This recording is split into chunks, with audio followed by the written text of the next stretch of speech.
it's good to be home.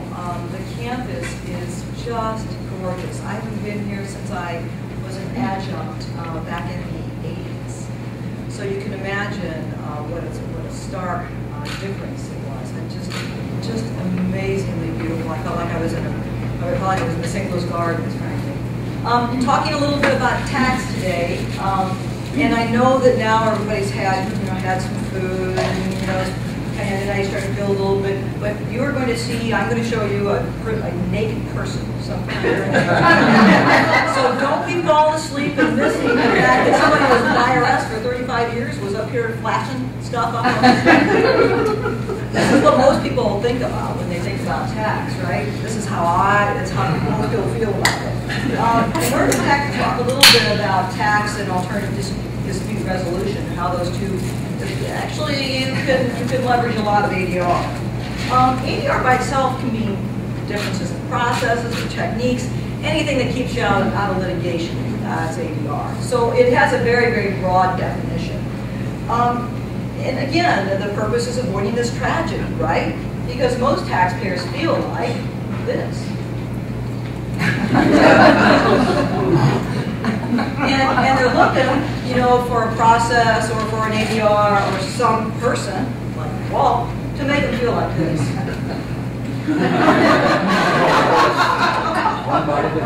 and Walt, I'm sure Walt can do that. Appeals, and what it does is appeals by itself is kind of an ADR process or alternative dispute resolution process. And we're gonna employ Walt back here as we kind of set up an example. But Walt is we'll make Emily, my daughter, a taxpayer.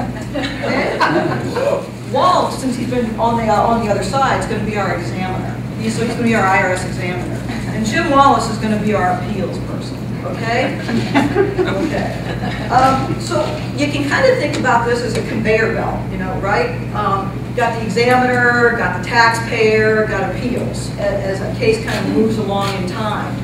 And the key there is the moves along in time part, because it takes a long time. If you're a large case taxpayer, like one of the top 1,000 taxpayers in the United States, you can be an exam for 3 years. You can be in appeals for 2 more years. And it's 5 years before you're at the completion, and that's without litigation. So you're constantly looking on this conveyor belt that we've just designed with these three to try to resolve something along that path, to do it earlier, to be more creative about it. Now, appeals has been really highly successful in doing that. They resolve about 85% of the cases that come through there, which is, hey, that's successful, but it's not 100, is it? And they don't do it very quickly. So there's a constant pressure, as Joe Wallace can attest to because he's with appeals, there's a constant pressure to move this faster, to be more creative about how you develop ADR procedures. One of the reasons it is successful is because it's independent. And I've had the pleasure and the honor of working with a lot of different countries and their dispute resolution, their administrative appeals, if you will. And some countries design an administrative appeal that looks like this. I'm the examiner, Diane's the examiner, she examines your particular case, and you go, well, I don't agree with that. And they go, oh, you want an appeal? And they hand it to the examiner sitting next to you. United Kingdom, that's the way it looks. Hand to the person sitting next to you. I've spent weeks with Russia, spent designing and helping other countries set up an administrative dispute resolution process that is more independent, right? That has a credibility that taxpayers will trust. That when I come in, you're going to give me a fresh look. You're going to hear it new. So it's a global effort. There's been a lot of change in a lot of different countries on issues like independence to give that feel. So what appeals had to do in that environment, and you look at we all remember the hearings, right? The IRS appeal, the hearings about how taxpayers were being treated when we went through that. And what grew out of that was the Revenue Reconciliation Act of '98, which encouraged a lot of ADR. So what appeals had to do, it had to change too. It had to go from that button down, pinstriped, kind of little straight look to something more like this. So you can pick out the appeals officers now really easily. They not kind of a conventional look about him. And notice he has clothes on, so we're not there yet. But when we're talking about alternative dispute resolution processes, there is a tremendous number of these now. I'm going to get a little bit more detailed about fast-track settlement and post-appeals mediation, because they're probably the ones that people seek out more. But now, and I think it's a really exciting time if you're part of tax. Those of you who can't imagine anybody not finding tax exciting. I once suggested to my son that he should consider a field of tax when he's trying to decide what he wanted to be when he grew up. And I used the old death and taxes thing. You'll always need that. He kind of stared at me, and then he starts flipping through the catalog, and he goes, I go, well, what are you looking for? He goes, embalming science. So clearly it's not as fascinating to others as it is to me. But to give an example, this compliance assurance process, it's exam doing real-time audits. So if I'm out there and I'm in dev, with a huge company, I can have, not wait till my return is filed. The compliance assurance process allows that exam to be on live, real time, on now. So they're looking at transactions, they're evaluating potential adjustments, they're talking through what those adjustments might be before a return is even filed. So some of these are really exciting because they're before pre-filing agreements. Another example of that, industry issue resolution. Like the restaurant industry might say, this whole depreciation of this one aspect has been troubling the entire industry. They'll go in for something called industry issue resolution, and IRS and Treasury will work collaboratively to come up with a solution. Let's get a safe harbor. Okay, let's decide, what does a safe harbor look like? What can we construct that will take this point of friction out of the system? So there are a lot of different ways to go at this. There are, if you already know, because of your age, there are 50 ways to leave your lover. Well, there are more ways to leave ADR. And the handout that you have is sort of a listing if you are more interested in doing something more detailed. Some of these are more hidden. They're not necessarily in revenue procedures. They might be in internal revenue manuals or deeper. But they're all here, every type. Whether it's before there's an examination or before that examiner gets a hold of you, during the examination, there's some that are actually in appeals. And I'll talk real quickly about fast-track settlement because it's used so often. I was one of the early, I was the first person to ever use fast-track settlement in St. Louis, to use this process. It was, instead of you taking your case to the appeals officer, it's the appeals officer going to the case. So taking that settlement authority that they have, and their ability to settle a case is predictive, right? So if Mike here is the judge, the tax court judge, what I do is I say, well, what do we think Mike would do with that case? And that's what appeals can work with the taxpayer coming up with a resolution, trying to predict what Mike would do. Like 50-50. But it can be on a basis that you could never find in the Internal Revenue Code. It's working out, it's an ADR, it's working out some sort of settlement. But that's an example. It's the appeals officer actually coming in while the case stays in exam jurisdiction. And it's much faster. I love this part. Goal is to complete fast track in 120 days. You can't get a case from exam to appeals administratively in 120 days. And in fast track, you resolve it. So you're looking at an incredible compression of time. And obviously it's something that is used a lot. Post-appeals mediation is when you've had an unsuccess, you've gone through part of that. Remember we said we settle about 85%? This is for the 15% that we just couldn't get there.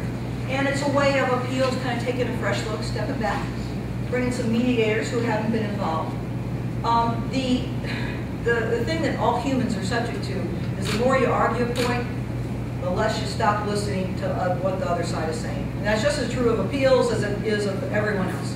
You keep making the same argument now, as soon as somebody says, oh, I'm going to drop into rebuttal A, you're like, okay, I'm in rebuttal C. You've lost the ability to actually give it new thought. And post-appeals mediation brings in mediators that kind of reset the conversation, if you will, gives everybody a chance to step back and try and think a third-party view, so somebody that's neutral. One of the features, obviously, of ADR. Now, the matrix that you saw shows a lot of different types of ADR, and a lot of different times on that conveyor belt when ADR can be used. And a lot of them seem kind of very similar when you look at them, but oftentimes process can dictate outcome. So although they're similar, there's some very different nuances in them. And I wanted to fulfill my promise. Next slide.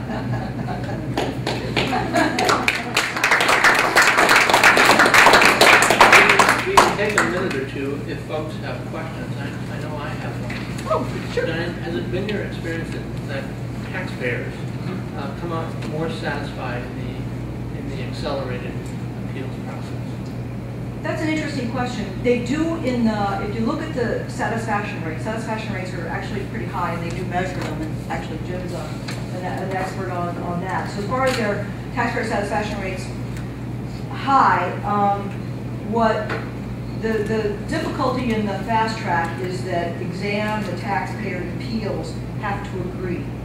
Where if I go into appeals, I don't need exam to agree. It can just be you and me coming up with it. So that sometimes taxpayers view that as having a chilling effect. Your exams in the week. Yeah. But the high satisfaction rate and a very high agreement rate. So the agreement rate is basically what a conventional appeals rate is. It's in the 80s, so it's very high. They have to be happy to sort of get it done and behind them either way. Reduce their out-of-pocket costs for professionals. Well, we don't necessarily like that. I understand. It's a fact of life. Walt's going to give us a sort of a rundown on preparing for these audits. Yeah, we're a little bit reversed now. Let's move into a little bit of some stats and things like that. And you look at it, a very small audit ratio in a lot of different ways when you look at the whole population.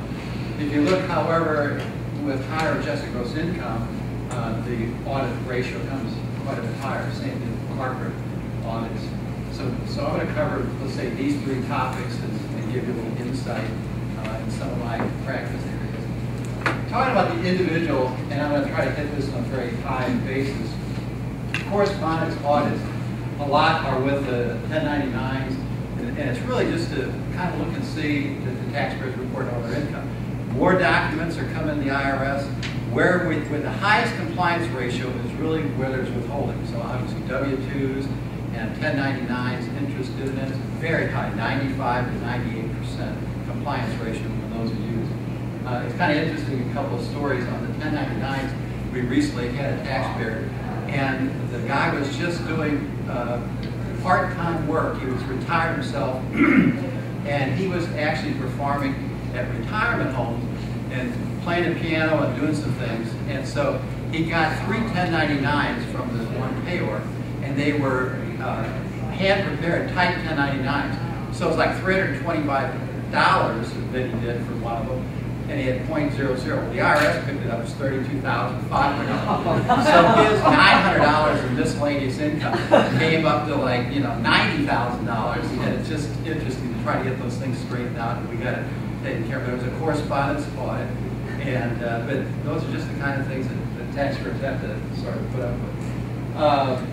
The cash basis reporting is really a high target. That's why we put the Schedule C, because anywhere where there's unreported income to the IRS on a direct basis, the IRS feels potential for abuse. And I think Diane made a reference to S.B.A.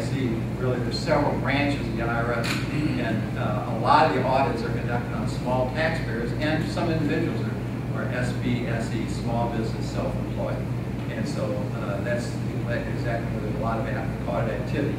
There's a large case, and there's wage, and several other branches, exempt or works, but each has their own nuances and specifications.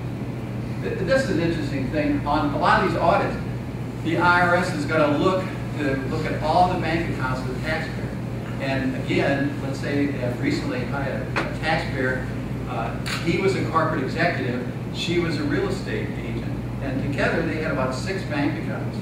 And so many transactions on the Schedule C, and they, as I said, had maybe 4 or 5 other types of bank accounts.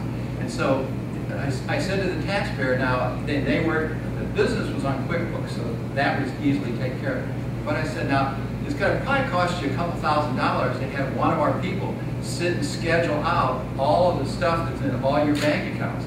The alternative to that is that we just turn the bank accounts over to the IRS, and we won't look at them. If you feel that you've reported all your income, and there's no glitch or something like that, so you save your $2,000, have the IRS do the analysis work, or you can have us do it, and then we're prepared, and we'll ask you the question. But in all likelihood, what's going to happen is the IRS is going to probably pick 10 or 12 items to ask, and so you just have to make sure that you really know your clients well, and you say, now, there's going to be some $10,000 item, and you got to reconcile loans, gifts, inheritances, and stuff like that.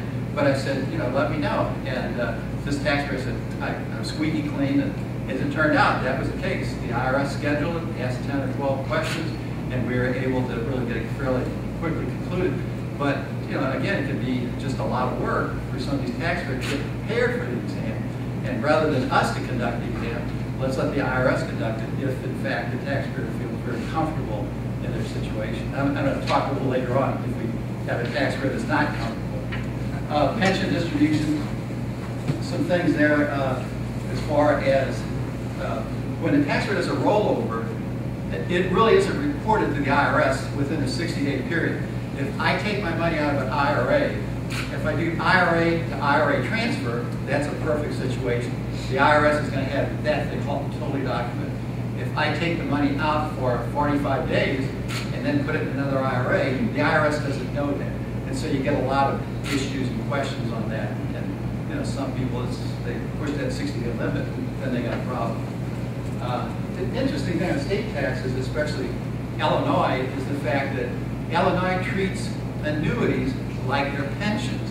And so there's really a lot of exclusion availability for Illinois. So some of the states are kind of unique just how they treat different things like that. So I thought I'd mention that. And I guess state taxes, just on that subject, from an audit standpoint, all the states, as everybody knows, are doing terrible in terms of their fiscal situation. Let's say probably 90% of the states are. So that all of them are looking for more revenue. And so they're looking under every rock possible to try to find more revenue. And so just be aware that people are trying to take positions that they're Florida residents and Nevada residents, places where there's non-taxability. So, but the states are getting a lot sharper in doing that. A couple other points. The rental income, vacation homes is an area potentially where the IRS feels there's some abuse.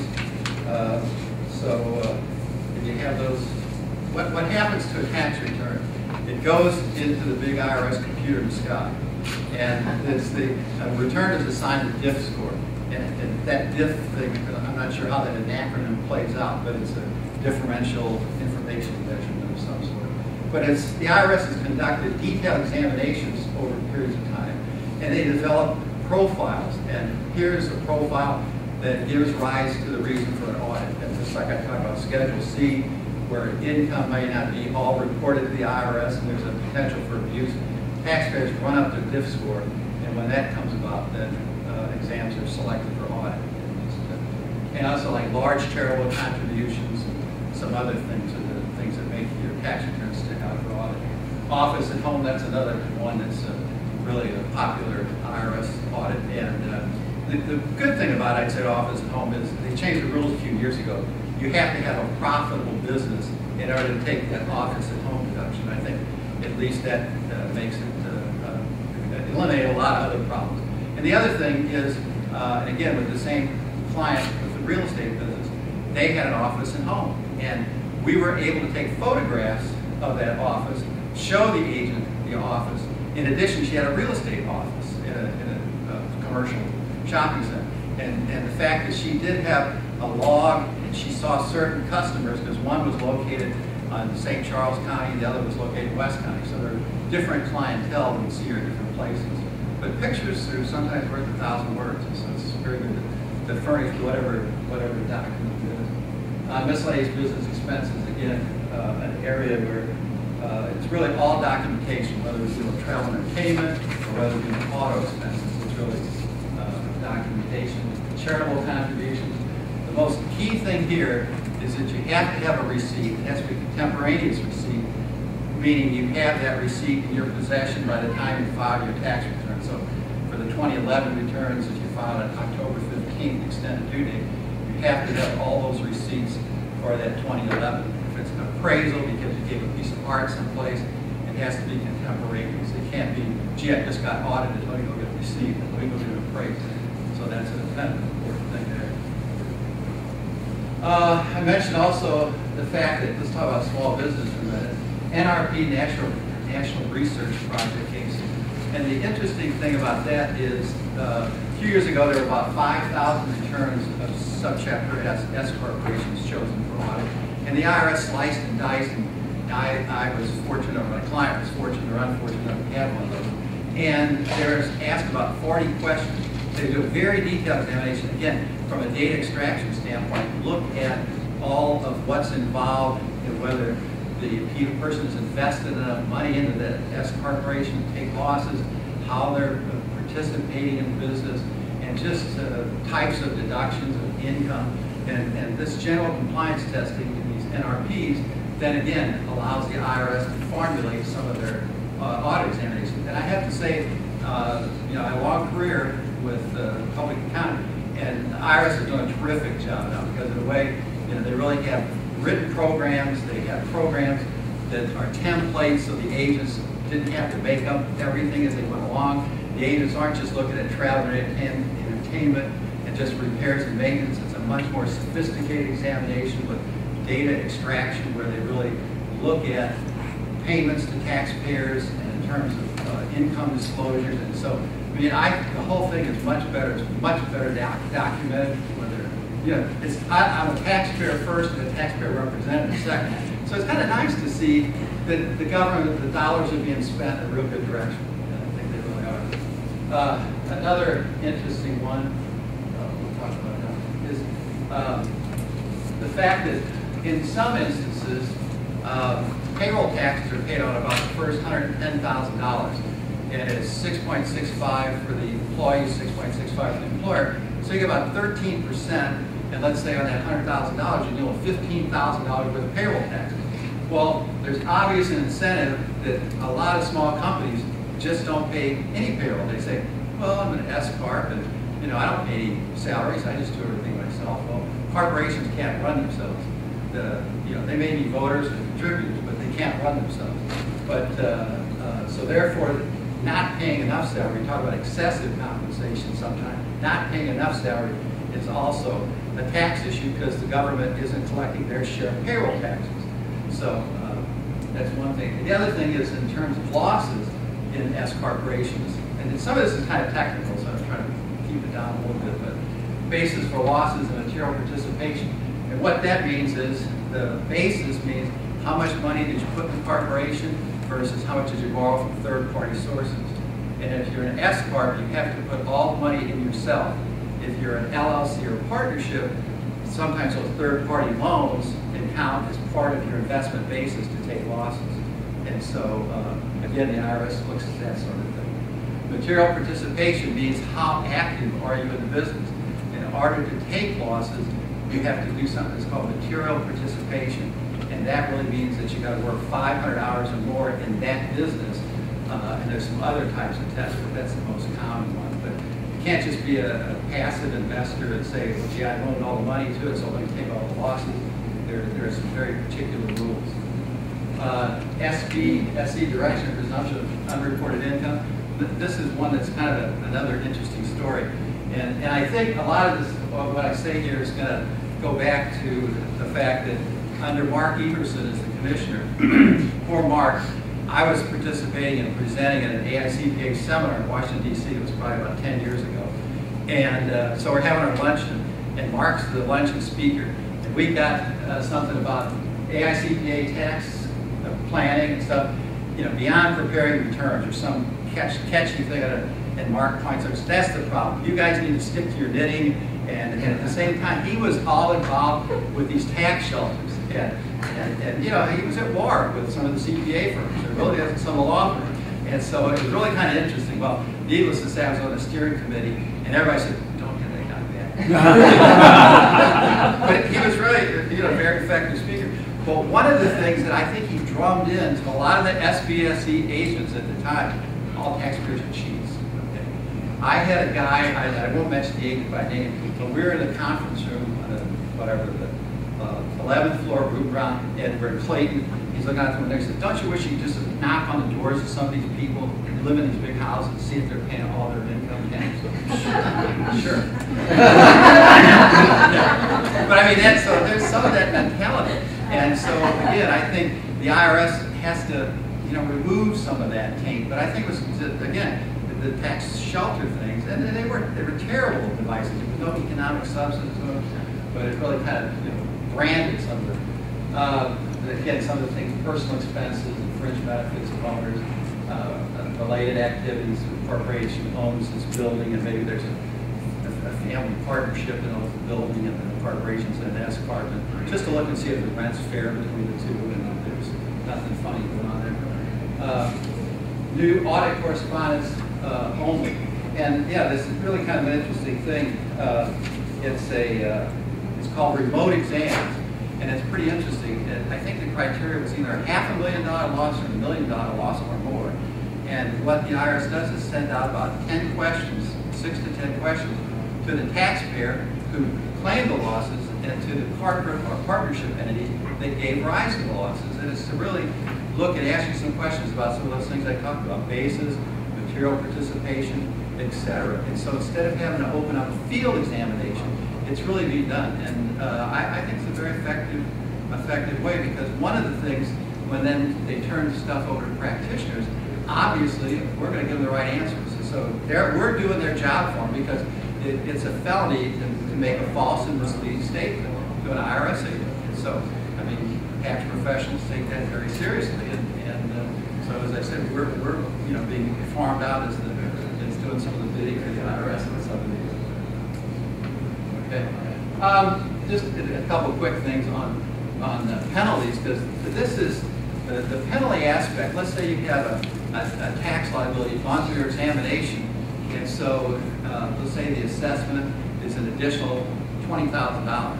And you say, well, gee, interest rates for the IRS, and especially been very low, anywhere from maybe 3 to 5%. Some deficiencies, you say, that's not a bad thing. I think I'll take a chance all day long with that. Well, the 20% penalty, let's say by $20,000 exam, that'll cost you another $4,000 in penalties, plus you'll have the interest charge. And so what it attempts to do is take away the audit lottery, meaning I'll take a chance by taking this aggressive position. The IRS catches me, fine, I'll pay tax and interest. You've got to pay penalties as well. And obviously, if there's some fraudulent intent, you might have a criminal tax penalty, you might have a criminal civil penalty. Criminal is 100% penalty. Civil, I guess, could be 50%, 75%. So there's some very large penalties when you get to the far end of the spectrum. But just a substantial understatement or mathematical inaccuracies, then that's a criteria. If your exam is more than $5,000 for an individual, or more than 10% of the tax liability, then you'll have this automatic 20% assessment. As I said, it keeps taxpayers in line from not just taking aggressive positions every year. Some of the other development. QuickBooks tax experts. The IRS, I think, has like 2,000 people across the country, and these people are not experts, so the IRS agent goes out not only asking for paper documents, but they say, turn over your QuickBooks data files to us for 2009 if that's under audit. One thing to keep in mind, that a lot of our clients say, well, what if I don't give it to them? And I said, well, then it looks like you got something to hide for one thing. And they're kind of good if they really want it by subpoena anyway. And so, but one of the things, at least, you have to be careful, at least some of the older versions of QuickBooks, you're going to give them 10 years worth of records on that one thumb drive and stuff if you do that. So another law issue, employee versus independent contractor. And again, there's a research project going on there. They're looking at 2,000 returns. I think it started in 10, 11, and 12. And just looking at whether employers have real independent contractors or when they're employees. And remember I said earlier, if you get a W-2, the compliance rate's 98 or 99%. So the IRS, where they can, want to make people employees as opposed to independent contractors, because it's a much higher level of compliance. And this is probably areas what Diane was talking about, the fact that I'm sure certain groups of employers can go in and get a ruling in advance and not have to go through all the audit pains and everything else. Foreign bank accounts, really an area everyone saw probably in the last several years about all the UBS activities and Switzerland and all the bank accounts and that sort of thing. There's been like maybe on the 4th generation of certain voluntary disclosure sorts of penalty abatement kind of things, and each time it's got a little worse, so it's still a very hot area because the IRS can really take 50 to 100% of bank accounts, and in some instances assess criminal penalties with these foreign bank accounts. So it's a very serious kind of area. And let's see if I can I guess one of the interesting things is the fact that the credit card reporting that just went into effect for 2011 is really kind of interesting. Like it has a big effect, especially on restaurants, but it's the fact that the IRS now will receive a great deal of information on 1099-K, which is credit card reporting, and they'll be able to really use this information to try and look at small businesses and see whether they are in fact has all their cash basis reported been intact. Now the Congress kind of took some of the teeth out of it because at first there were going to be some regulations that you have to reconcile your 1099-K to the tax returns and some other things, and Congress kind of repealed some of those provisions. And in addition, there was a big funding mechanism in Obamacare that was going to have all this cross-matching of data on purchases. In other words, if you're a business and you went and bought stuff from Staples office supply and different office supply, you're going to have to get 1099s from everybody, and they're going to try to tie gross income in some instances and perhaps deductions on another side of it, but all of that kind of went away again. So there's been attempts to really try to tighten down compliance and reporting. Like right now, we're in the second part of getting basis reporting on stocks and bonds and things like that. So there are more initiatives still underway about higher level reporting. And again, a couple things I've just thrown in there for you is I put the one chart in here. It's a lot better than your little slide version. But it really kind of shows that 20% penalty for disregard of the rules and regulations and substantial understatement. If you really look, if you have reasonable cause, in most instances, except for a certain type like keeping records, you can get out of the penalties if you rely upon professional tax advice and a lot of different things. And the other thing that's a little bit of a sleeper there is in most cases, especially certain of these penalties, you can get a first-time abatement. I mean, the IRS will let you off the hook the first time, but then they keep the record 7 years back, so it's not going to talk your way out of it the second time. But I think the IRS is reasonable in a lot of those sorts of arenas. And the same thing's true of documentation of certain records. The IRS will let you put together a 1 month form and look at it from an auto standpoint and things like that. So I think you just really have to look and see what you have there. Some other things on penalties. Okay, just in closing, my concluding remarks are you got to get a good tax advisor, has experience dealing with the IRS. You have to understand IRS are real people too. It's a tough concept, especially when you saw Diane's picture of them. One of the things is they want to be treated with respect.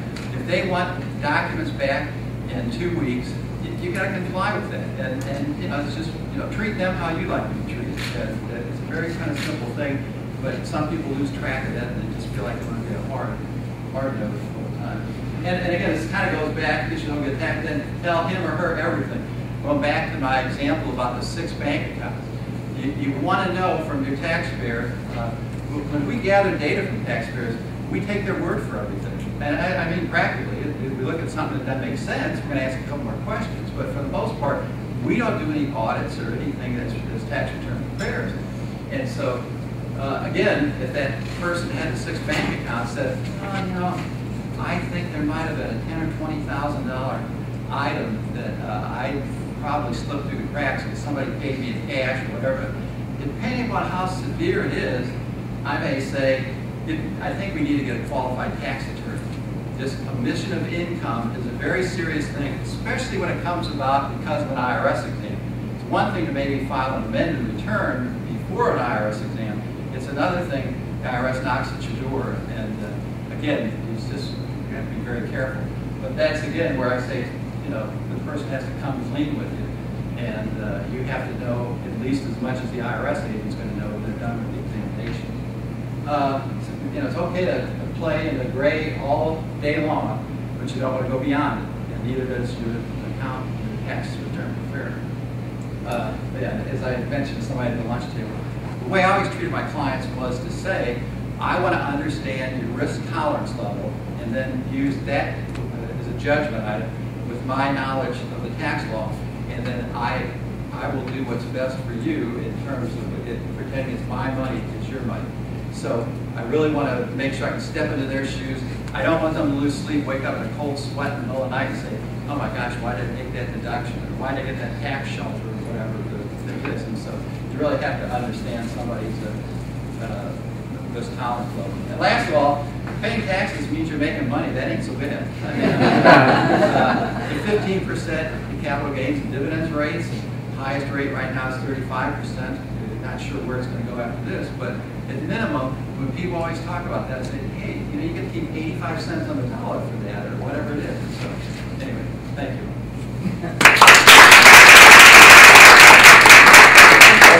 I think we have a few minutes for questions. If people have questions on the topics, or if students actually have questions on the tax profession, they have Jim and I and the other faculty. But you have a real sort of opportunity here to speak to two people's fantastic experience about the profession. Do you have any thoughts on that? Yeah, well, what would you say, looking back in your career as a representative, what part did you enjoy the most? I think it just is the fact of helping people achieve their objectives. They may come in and say, you know, I want to pass this business on to my family, and here's what I'd like to do. And I listen to what they're asking, and then maybe they have a solution or suggestion, and we can't do it that way.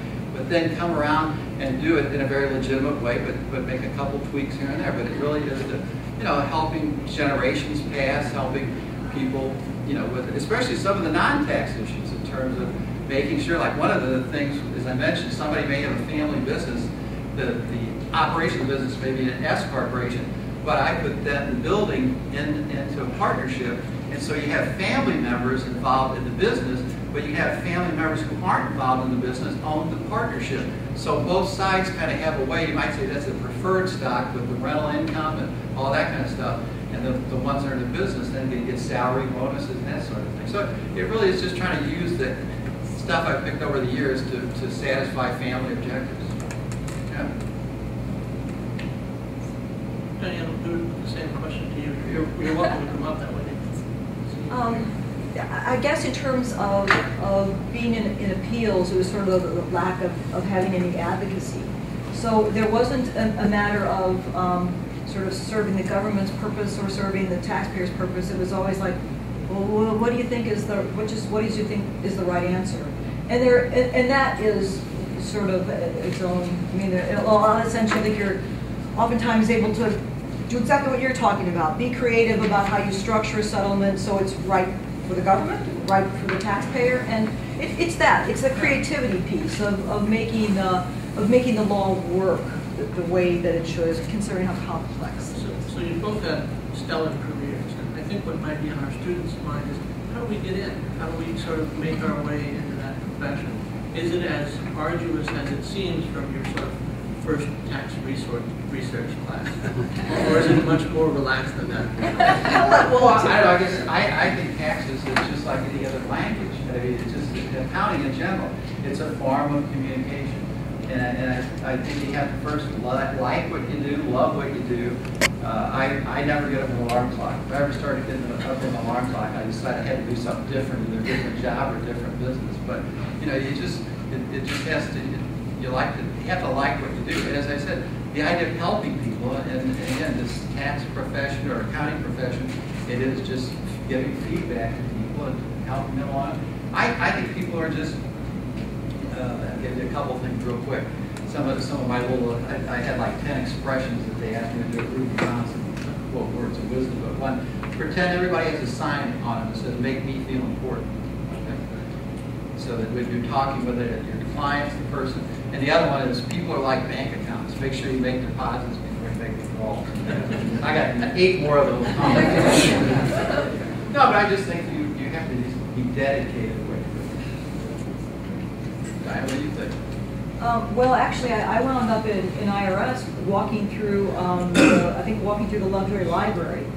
They had set up like, you know, these sort of recruitment things, and I walked by an IRS one. I thought, well, you know, that'd be a good way to learn a lot, you know. So I wound up. That's how I wound up in IRS, and I was in IRS on the criminal side, and I determined in the long run that maybe wasn't, you know, it's really a lot of fun on stakeouts when you're watching them on TV.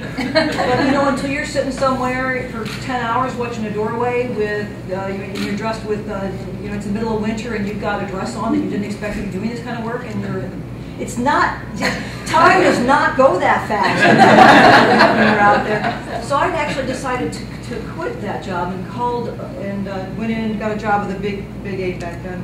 And went in to tell my boss I was quitting, and they said, well, why don't you call appeals? That's more technical, sounds like more like what you'd like to do. I called appeals, and they said, well, sorry, but we don't have any secretarial openings right now.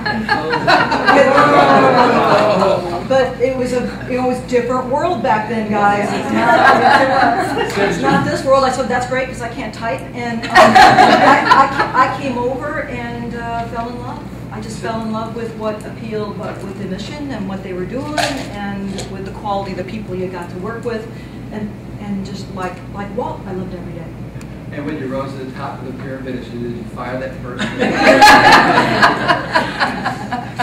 Well, for my wife and my daughter, thanks for not giving up. Other questions people have? So what's the next frontier in dispute resolution? I think it's going to be, in the end, I think the vision's going to be that appeals will do more and more of bringing the settlement power that they have, or authority, back into exam. And there'll be more and more real-time exams before there's actually a return filed. And someday, in the very far future, everybody will have given up all of this territorial stuff that's internal to IRS, and appeals will be doing everything in a fast-track mode. That will come. It's going to be a slow evolution because of every function builds its own dynasty of people and power and relative to others. But it's that integration that will make ADR a much more effective tool. But now let me tell you one other thing that I think is a real kind of neat vision, and it's a little bit Big Brother. But one of the things that's going to happen is the current commissioner has really started a program, is that all the W-2s will be online, all the 1099s, and then everybody will be electronic filing, you know, and your return will be accepted or rejected at that moment. There won't be an exam a year or 2 years later. Your return just won't be accepted, and it'll get rejected right on the front end and that sort of thing. So, and there may be some nuances. Obviously, everything's not going to get reported to the government, but there'll be enough reported that the exam rate will go down because of the fact that there's, quote, this pre-audit as you're filing. And that's really kind of exciting for me, because the clients get these notices, we have to spend time, and I think it'll make for a much smoother tax system when that comes across. So will it really be a filing, or will income be reviewed, reported by the IRS in real time, and does that mitigate the need for filing? I think that going to what Walt said, which I think is very prescient and insightful about what the future looks like, is that because in that 1099 and W-2 reporting, when you look at the compliance rate on that, it's enormously high. It's in the 90-some%. what are you going to do? Not put your 1099 on there? Well, of course you are, because there's a matching program. And now more and more is being, this information is, whether it's basis in stock or et cetera, is being electronically tracked. And consequently, your ability to not comply is not going to be there. So I think you'll move more and more to systems that are purely electronic and will free. Maybe your filing is just a matter of a quick form at the end of the year if you don't have things. And I think California's experimented with a program where they send a return to the taxpayers. I mean, that's the other side of it. And you know, they send the return to the taxpayer and say, what else you got to add? or what's wrong with this? And you know, that's not a bad system either. So, but that'll be for individuals. For corporations, it seems like they'll have to continue because the purchasing matching is not quite there yet. No. Do you think they'll actually get there on that purchasing and No, matching side? that was going to be ridiculous. Seems like, But you're saying no, then you shake your head yes. Well, on the compliance assurance process, those large corporations, they are all going to be real time. There's not going to be a post filing on those. Now in the compliance assurance process, out of the 1,000 taxpayers, 166 are already using it. It hasn't been around very long. 166 of the largest 1,000 are already using that compliance assurance process that on real time. And more are migrating there. So there will be a point where the large corporations, it's all real time. but there's so much data in those large corporations. The service actually keeps offices in those. Oh, yes, corporations. absolutely. And to file their tax return, they walk downstairs from the tax department to the IRS's offices and say, here it is, right? Yes. Usually it's a dolly. Those offices you keep them in the basement, as far away from your employees as you possibly can, and you make sure they're well stocked with Coke and food, and just keep those people as far away, as entertained as you possibly can. We can tell Diana switched hats, right? Yeah. And Gary, the other thing, from an SEC reporting standpoint, that, like for a calendar year corporation, on January 2nd or whatever, your SEC filing is going to be over with on a calendar year, because again, it's almost going to be the electronic methodology there is really making it. And so, you know, maybe the same thing would be true with the corporate filing. I was going to ask about the IRS policy about casualty losses, and will they ever start agreeing with the tax court that certain termite losses can qualify as a casualty loss, or will they continue to non-acquiesce when the tax court rules in favor of the taxpayer? For one, I don't do a lot of individual work and haven't done a lot of individual work in a long time. But you know, when you're looking at court litigation, and obviously IRS starts to lose once they have enough losses on it. I'm speaking generically to an issue. Once there are enough losses on a particular issue, appeals at some point starts to concede that issue. When appeals starts to concede the issue, exam stops setting it up. So that's kind of the way the dynamic tends to flow. Jim, would you agree with that? Yeah, and we feedback our decisions back to the originating function. So if they see that we're taking a particular position and they won't put any resources towards that particular issue, and they want to obviously get the most bang for their buck, so they'll go somewhere else. So Jim, you're referring to the services non-acquiescent. Right. Court cases. Yes, and for the casualty losses. And that leaves For the question, termites. if termites will become a casualty loss, will that vicious rabbit raise your garden, right? Will that be? So identifiable and quick.